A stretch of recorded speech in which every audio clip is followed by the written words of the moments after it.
जिस तरीके से कांग्रेस इन दिनों युवा चेहरों को आगे ला रही है, उन्हें एक महत्वपूर्ण और महती पदों पर पहुंचाने के लिए हर संभव प्रयास करते हुए नई कांग्रेस का उत्तराखंड में गठन लगातार हो रहा है। ऐसे ही एक युवा चेहरा आज हमारे साथ है। उनको हाल ही में प्रदेश सचिव का पद दिया गया है। अब उनसे जानते हैं कि इस चुनाव के दौरान इतना महत्वपूर्ण और महती पद पर आने के बाद उनकी जिम्मेदारी को वो कैसे निभाएंगे, क्योंकि एक कांटे की टक्कर है, चुनाव है और कुमाऊं और गढ़वाल के द्वार पर काशीपुर बसा है और काशीपुर हमेशा एक हॉट सीट रही है। 20 साल से चीमा जी इस पे काबिज किए हुए हैं इस सीट को। अब इन लोगों की जिम्मेदारी कितनी बढ़ गई है ये जानते हैं। सबसे पहले तो उन्हें बधाई देते हैं और स्वागत करते हैं। सर पहले तो बधाई और स्वागत है आपका। धन्यवाद कुरारी जी, बहुत बहुत धन्यवाद आपका। सर इतना बड़ा पद सचिव, किसी भी संगठन का सचिव पद बहुत महत्वपूर्ण होता है और जिम्मेदारी बढ़ जाती है।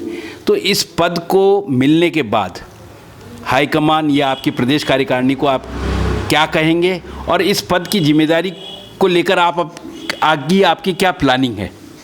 पहले तो कोठारी जी मैं आपका धन्यवाद दूंगा कि आपने मुझे अपने चैनल पे 2 शब्द बोलने का या मेरा इंटरव्यू लिया, मैं उसके लिए आपका आभार व्यक्त करता हूं। जहां तक हमने पद की बात कही, मैं लगातार बहुत कम उम्र से ही यूथ कांग्रेस, NSUI, उसके बाद जिला युवा कांग्रेस, फिर महानगर कांग्रेस और 2016 में भी मैं प्रदेश कांग्रेस कमेटी में संगठन सचिव रहा। एक बार पुनः मुझे पार्टी ने ये सचिव की जिम्मेदारी दी है। सर्वप्रथम मैं आपके चैनल के माध्यम से प्रदेश के अध्यक्ष आदरणीय गणेश गोदियाल जी का, प्रदेश के माननीय पूर्व मुख्यमंत्री हरीश रावत जी का, प्रीतम सिंह जी जो हमारे नेता प्रतिपक्ष हैं उनका, पार्टी के सभी वरिष्ठ नेताओं का, हमारे प्रदेश कांग्रेस कमेटी के महासचिव अनुपम शर्मा जी का आभार व्यक्त करता हूं कि उन्होंने मुझ जैसे साधारण कार्यकर्ता को सचिव जैसा महत्वपूर्ण पद दिया। और जहां तक हमने जिम्मेदारी की बात कही, खाली पद से ही जिम्मेदारी नहीं है। हम लोग क्योंकि परिवार में कांग्रेस है, खून में कांग्रेस है, तो जिम्मेदारी तो बिना पद के भी थी और लगातार हम लोग चाहे चुनाव हो चाहे ना हो, चाहे संगठन का काम हम लोग लगातार करते रहे हैं। अब चूँकि जिम्मेदारी मिल गई है, एक पद मिल गया है, तो जिम्मेदारी बढ़ जरूर गई है।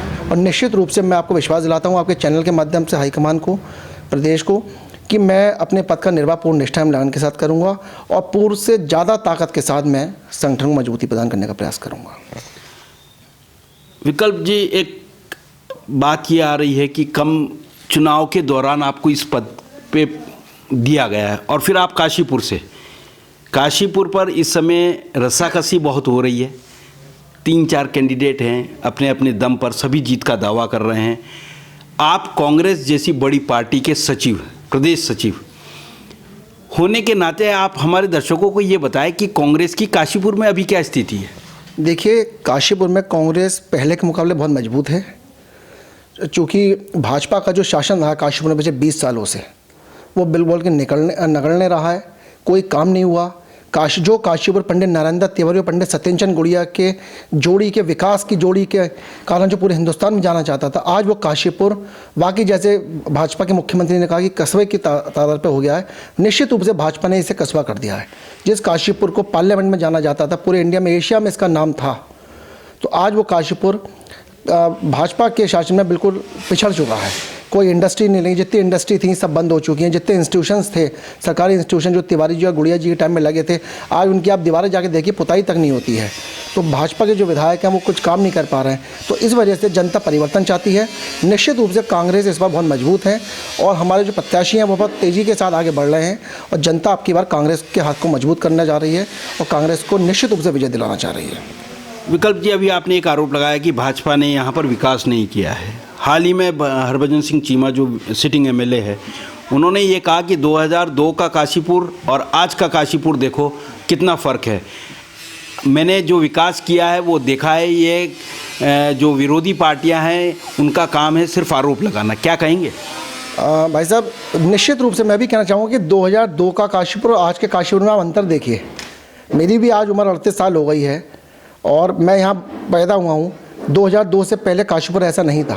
2002 के बाद काशीपुर लगातार पिछड़ता चला गया। आज हमारी कहीं गिनती नहीं होती है। पहले काशीपुर के नाम से अधिकारी और ये लोग डरा करते थे कि ये तिवारी जी का काशीपुर है, गुड़िया जी का काशीपुर है। काम 2 मिनट में हुआ करते रहे लोगों के। आज का काशीपुर का कोई कार्यकर्ता है, काशीपुर के कोई पब्लिक क्या अधिकारियों के पास काम करा पाती है? इसलिए नहीं करा पाती क्योंकि उनके ऊपर किसी का हाथ नहीं है। हमारे जो भी, मैं नाम नहीं लूँगा, हमारे भाजपा के जो भी विधायक रहे या जो भी जनप्रतिनिधि काशीपुर से रहे हैं पिछले 20 सालों में, उन्होंने कोई काम नहीं किया। आप नगर निगम की स्थिति देख लीजिए, आप सड़कों की स्थिति देख लीजिए, क्या स्थिति हो गई है। पहले लोग जब दिल्ली से आते थे, चाहे आपके हमारे रिश्तेदार हों, तो यदि वो सो रहे होते तो ठाकुर द्वारा के पास जब गाड़ी चलती थी तो उनकी नींद खुल जाती है, यार काशीपुर आ गया है। और आज भी नींद खुल जाती है कि लोग गड्ढे में चलते हैं। तो इतना अंतर आ गया। निश्चित रूप से चीमा साहब, वो विधायक जी मैं कहूँगा, जो उन्होंने कहा कि आज के काशीपुर उसमें वाकई अंतर है। 2002 के काशीपुर में आज के काशीपुर में 20 ज़मीन आसमान का अंतर है। आप प्रदेश सचिव बनने से पहले भी कांग्रेस के प्रति काम कर रहे थे। एनसी बाबा जो हैं, नरेंद्र चंद्र सिंह के साथ आप थे। तब और अब में आपकी जिम्मेदारी में कितना फ़र्क आ गया है और आप में कितना उत्साह है? देखिए, उत्साह तो लगातार रहा है, उत्साह तो बचपन से ही है। और चूंकि है कि पार्टी ने एक जिम्मेदारी दी है तो निश्चित रूप से एक नैतिक जिम्मेदारी और बढ़ गई है कि भाई हमें और मजबूती के साथ काम करना है। केवल पद की वजह से नहीं कि सब पद मिल गया, पद तो आज मिला है, पहले भी था, आगे हो सकता है ना मिले, तो पद की वजह से नहीं। क्योंकि हम लोगों के अंदर तो खून में कांग्रेस है, कांग्रेस के लिए समर्पित हैं, पूरा परिवार कांग्रेस के लिए समर्पित है। तो हम लोग तो कांग्रेस के लिए समर्पित हैं। जो भी कांग्रेस का प्रत्याशी होता है, हम उसके लिए तन मन धन से हम पूरा सहयोग करते हैं। आज एनसी बाबा जी हैं, पहले भी और लोग रहे, लगातार हम लोग, पूरा परिवार हमारा, कांग्रेस का पूरा परिवार हमारा, गुड़िया परिवार लगातार कांग्रेस के लिए काम कर रहा है। हमारे परिवार के सबसे ज़्यादा लोग इस टाइम चुनाव में लगे हुए हैं और हमारी कोशिश है कि कांग्रेस बड़े से बड़े अंतर से जीते। अभी आपने एनसी बाबा का नाम लिया। एनसी नरेंद्र चंद्र सिंह के जो एक आम आदमी पार्टी के प्रत्याशी हैं, दीपक बाली जी, बराबर उनसे कह रहे हैं कि राजा परिवार से है। आज से 2 साल पहले कहाँ थे? मैं जब से आया हूँ राजनीति में, तब से अब तक मैंने देखा कि वो कहीं नहीं थे। अचानक इस तरीके से आके जनता से वोट मांग रहे हैं। जनता उन्हें वोट क्यों करेगी? देखिए भाई साहब, किसी पर आरोप लगाना कि वो राज परिवार से हैं, वो उस परिवार से हैं, वो उस परिवार से हैं, ये तो पार्टी हाईकमान का निर्णय है।